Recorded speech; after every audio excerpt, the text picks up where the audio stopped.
राधे राधे महाराज जी।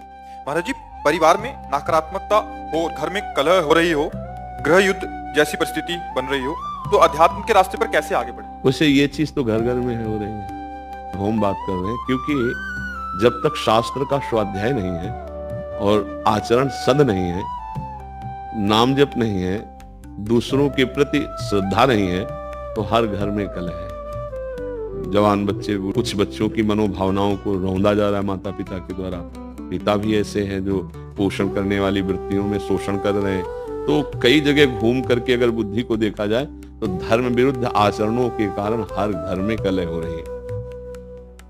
पिता पुत्र में प्रीता, भाई भाई में प्रीता, कलह की प्रधानता होने के कारण ये सब अशांति में बदल रहा है। क्यों कलह क्यों होता है? क्योंकि अपनी मान्यता के अनुसार अपने को सुख भोगना है। जहां कलह हो वहां अपने को शांत करना सीखे, उनको शांत करने का उपाय करेगा तो क्रोध बढ़ जाएगा और कलह और बढ़ जाएगी। अगर हम अपने को शांत करना सीख ले तो शायद हम कलह से बच जाएं। कलह को तो नहीं हटा सकती है कि जो हमारे नवीन भाई बहन गंदे आचरणों में उतर रहे हैं, ये सदगृहस्थ नहीं बन पाएंगे। इसलिए नहीं बन पाएंगे कि हमारी जैसी वृत्ति होती है वैसे ही हमारी वृत्ति पुष्ट भी होती है। तो 15 बार 18 बार और हम 2-4 महीने जपे तो अब बिना जप के हमको अच्छा नहीं लगेगा, लगे ना? ऐसे हमने आज बॉयफ्रेंड बनाया, फिर उसको बॉयफ्रेंड बनाया, फिर उसको बनाया, या गर्लफ्रेंड बनाया, ब्रेकअप किया, ऐसा ऐसा। अब हमारी वृत्ति वो पुष्ट हो रही ना, वो गृहस्थी कलह युक्त होगी या शांति युक्त? विचार करके देखिए, कलह युक्त होगी ना। अब हमारी मांगे बढ़ गई, हमारी वासनाएं बढ़ गई, हमारी प्रियता एक जगह रही नहीं, तो कलह तो होगा ही, अशांति तो होगी। अब नए बच्चे हैं, अब उनको अर्थ चाहिए, उनको व्यभिचार चाहिए, उनको ये दिखाना है कि हम तुमसे कम नहीं हैं, हम भी किसी, बस ये सब जो बाहरी मान्यताएं हैं, ये हर घर में कलह हो रही है। हर घर में कोई वही बका है, स्वाध्याय करता है, वही बच सकता है। नहीं, हम हर घर का मतलब यहाँ भी हर घर में कलह हो रही, यहाँ भी कलह हो रही, मन घसीट रहा है भोगों की तरफ, इधर उधर उधर, कितनी अशांति पैदा की हुई है। जरा देखो आप, कलह शून्य हो गया है। अगर कलह शून्य हो गया है तो आनंद में मगन हो जाना चाहिए। कलह शून्य का मतलब न सोचति न कांक्षति, समा सर्वेषु भूतेषु मद भक्तिम लभते पराम। न कोई अब सोच है, न कोई चाह रह गई। भगवद आश्रय, नाम जप और शरीर भी पवित्र आचरण वाला। शरीर का बड़ा प्रभाव पड़ता है। देखो, अगर हमारा शरीर अपवित्र रहेगा तो हमारी इंद्रियां और मन अपवित्र रहेंगे। इंद्रियां मन अपवित्र रहेंगे तो शांति किसको मिलेगी? सुख किसको मिलेगा? फिर वो क्या, चिड़चिड़ा स्वभाव, कड़ुआ स्वभाव। कुछ ऐसे दृश्य जैसे संसार में देखे ना कि लगता है कि ये मनुष्य रूप में राख जवान बच्चा पीट रहा है, ये राक्षस नहीं। अरे जिसके चरण धो के पीना चाहिए, उस माँ ने गर्भ में धारण किया, उस माँ ने हमारी सोच फेंकी, हमको इतना सयाना किया, अब तो हमको उसकी सेवा करनी चाहिए। उसने पढ़ा लिखा के बड़ा किया, सब संपत्ति दे दी प्यार में, और पिता के विपरीत हो गए। ये बहुत तरह की ऐसी मनोवृत्तियां हैं जो हमारे हृदय को जलाती हैं और बाहर। इसीलिए हम सबसे कहते हैं, प्रार्थना करते हैं कि अगर आप राधा नाम सुनाएं और उनको अच्छे आचरण की शिक्षा दें तो आगे चलकर वो अच्छे गृहस्थ बन जाएंगे। अगर जिन बच्चों को शिक्षा नहीं दी जाती, वही बच्चे उद्दंडता में फंस जाते हैं। अच्छा, माता पिता में जब जीवन में भजन नहीं किया तो अब शास्त्रों का ज्ञान नहीं कि हम उससे सह सकें। ढंग से चलने के लिए नाम जप और सत शास्त्रों का स्वाध्याय या सत्संग जरूरी है। जिसके जीवन में सत्संग आ गया, कई ऐसे नौजवान भाई आते हैं कि हमने सब व्यसन छोड़ दिए, हमसे पहले गलती हो गई थी, अब हम माता पिता को अपने पास लोग बदलते रहे, चार अपने स्वभाव को तो ठीक कर रहे हैं। अगर हम सत्संग सुने, नाम जप करें और ये बात बैठा लें कि कहीं मंदिर में भगवान की पूजा ही सर्वश्रेष्ठ नहीं है, इन हृदयों में भी भगवान विराजमान, इनकी भी पूजा आवश्यक है। वही है प्रभु। अगर वो चले जाएं तो उन शरीरों को हम प्यार नहीं करेंगे। अगर इस भावना से, तो फिर हमें लगता है कहीं कलह नहीं रह जाएगी, पर बड़ा मुश्किल है, क्योंकि बहुत गंदे आचरण बढ़ गए, बहुत गंदा नशा बढ़ गया, बहुत बढ़ गया। छोटे बच्चे, लाख प्रार्थना करो, वो नशा करने लगे। जब नशा करते तो उनकी बुद्धि ठीक निर्णय नहीं कर पाएगी। जैसे हमने प्रार्थना की थी अभी नया वर्ष का, ये जो अंग्रेजी के दिनों में नया वर्ष मनाया जाता, अपना तो चैत्र में होता है। ये कोई उत्सव है? हमने कहा तो भाई उत्सव का मतलब है 10-20 लोग बैठो, नाम कीर्तन करो, सुंदर सुंदर पकवान बनाओ, भोग लगाओ और पाओ, चार लोगों को पाओ, कोई भी उत्सव करो। हम कह रहे किसी भी बहाने से उत्सव शुद्ध होगी, तुम्हारा जीवन शुद्ध। ये क्या है राक्षसी, पिए शराब, रोडों में आतंक मचाए घूम रहे हो, इधर उधर उद्दंडता। तो आज हमारी थोड़ा समाज जो है वो गलत दिशा को जा रही है, गलत दिशा। ये हम बाहरी लोगों का अनुकरण करने वाले भारतीय नहीं होते। हमारे देश के ऋषि मुनियों का महत्व रहा है, यहाँ की उपासना का महत्व रहा है। हमें ऐसा लगता है कि स्वर्ग और नर्क से बढ़कर कहीं कोई और बात नहीं है। अगर मोक्ष है, परम पद है, कैवल्य पद है, तो भारत देखो तो नर्क की बात या स्वर्ग की बात, ऐसा कुछ लगता है। ज्यादा तो हम पढ़े नहीं अन्य धर्म ग्रंथों को, लेकिन बातचीत से लगता है सच्चिदानंद परम तत्व में मुक्त हो जाना या भगवत प्रेम तत्व बोध, ये बात यहीं की ऋषि की होगी।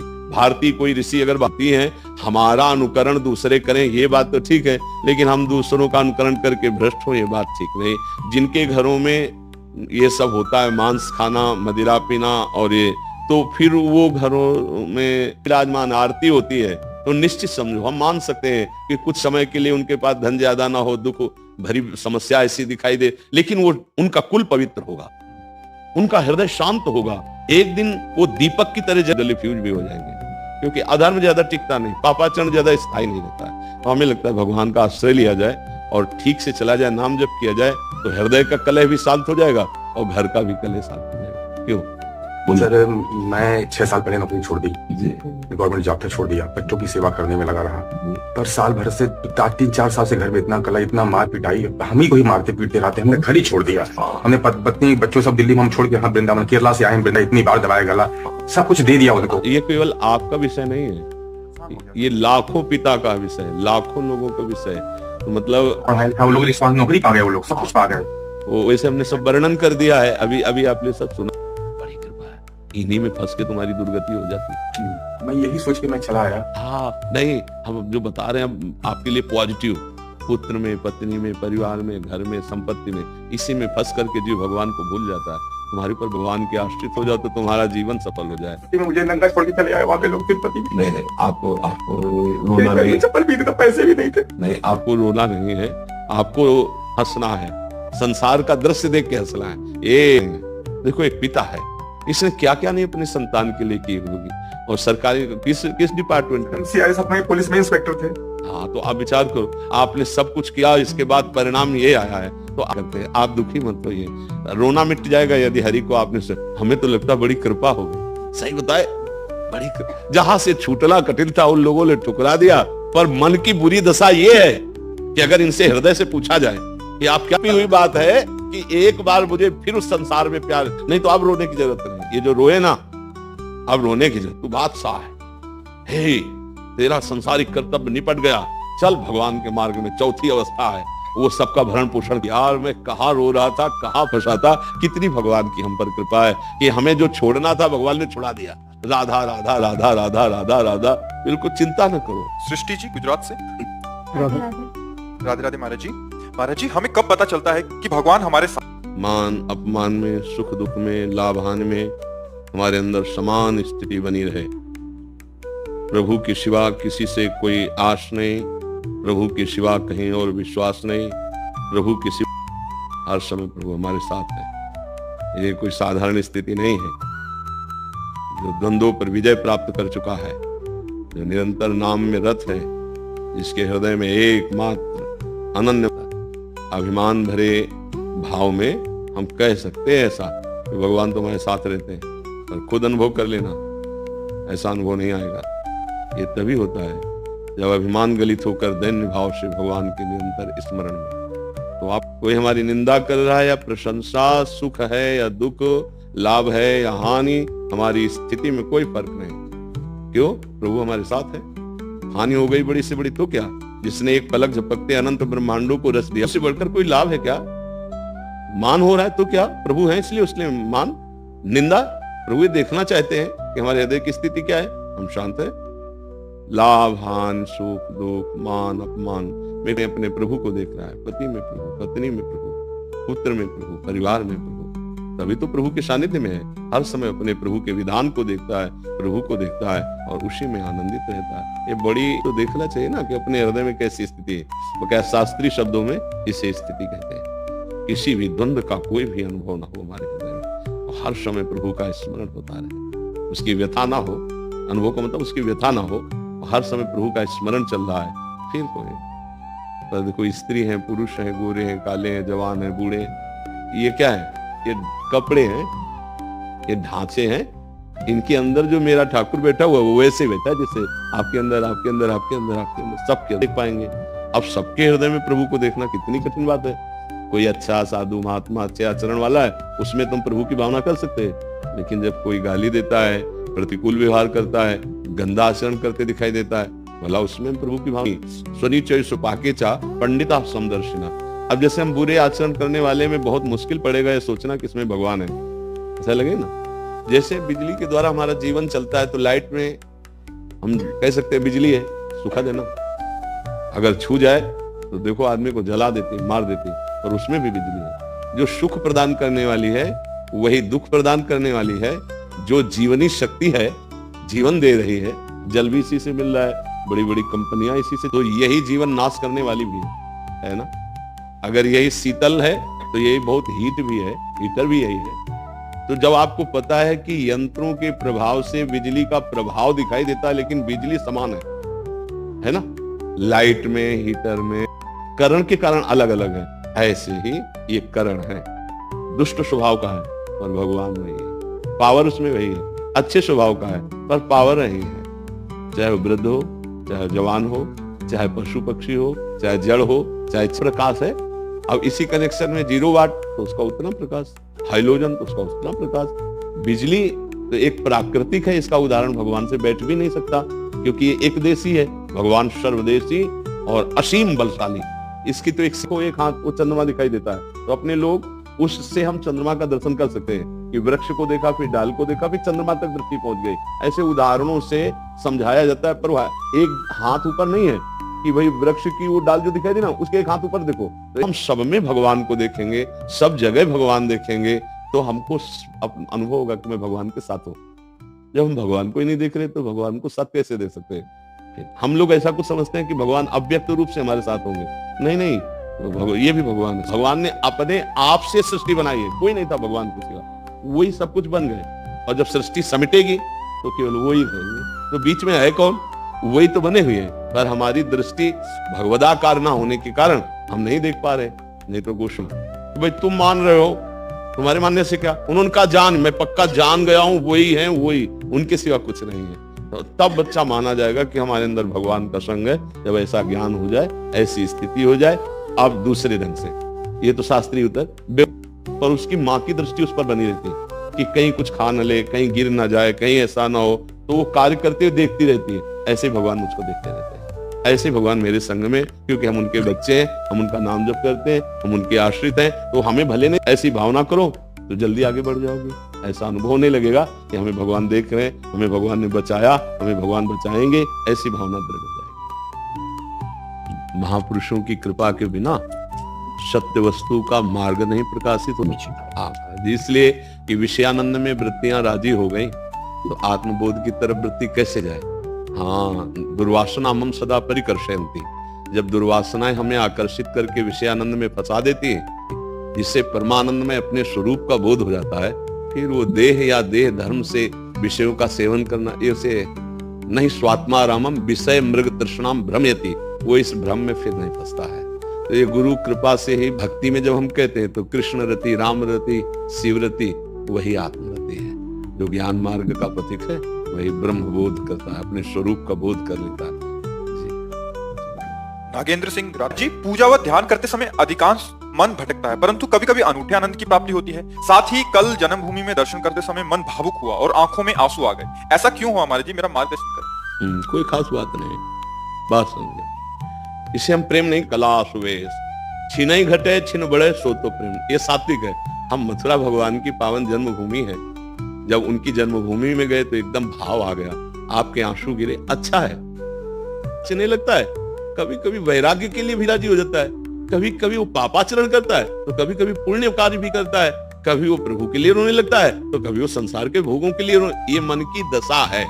कमहू मन रंग तुरंग त्याग चले बन का, ये अभी मन की तरंगे हैं, अभी मन भगवदाकार नहीं हुआ है। हमें क्या चाहिए कि हम इस मन को श्री कृष्ण के अवतार का स्वरूप बनावें, यहाँ श्री कृष्ण प्रकट हो। मथुरा का समय चाहिए यहाँ अवतार भगवान का। जब हम निरंतर उनको पुकारते हैं, निरंतर सुमिरन करते हैं, तो इंद्रियाणाम मनस्यास्मि, भगवान कहते हैं इंद्रियों में मन मैं ही हूं। श्री कृष्ण मतलब मन में ही श्री कृष्ण का प्रादुर्भाव। और जब मन में श्री धो मन न भये 10-20, एक हु 200 गयो श्याम पे को आराधे ईस।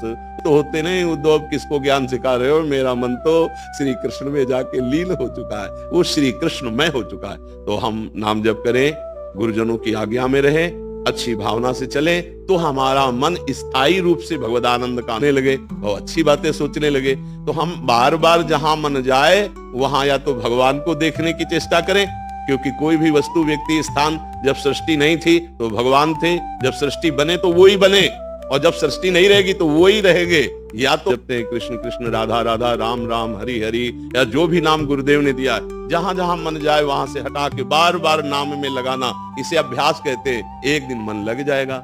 जब कुएं के ऊपर इतनी मोटी शिला रखी जाती है, वो पुराने समय की बात कह रहे हैं, पत्थर की शिला में निशान बन जाता था रस्सी खींचने से। भला हमारे मन में नाम का निशान नहीं बन जाएगा? अर्थात मन बार बार नाम जप करने लगेगा। करत करत अभ्यास के जड़ मत होत सुजान, रस्सी आवरण में पर हम जप रहे हैं राम हरि कृष्ण नाम, जो भी नाम मिला है हम नाम जप कर रहे हैं, तो मन में निशान पड़ जाएगा। क्या अब वो जहां भी जैसी भी स्थिति में रहेगा वो कृष्ण कृष्ण बोलेगा। चलते फिरते उठते बैठते खाते पीते यदि नाम चलने लगा, स्फुरित होता है तो बढ़ता ही रहता है, वो कभी घटता नहीं। जो घटे का मतलब अभी प्रभु के लिए रो दिए फिर संसार के लिए रो दिए, तो प्रभु के लिए रोना वास्तविक नहीं था, वो उस वातावरण का प्रभाव था, वहां सात्विक वातावरण था, इसलिए ऐसा भाव आ गया। वास्तविक हमें निरंतर भगवान से प्रार्थना भी करनी होगी कि हमारा हृदय आपके प्रेम से युक्त हो जाए। आप समझ पा रहे प्रभु?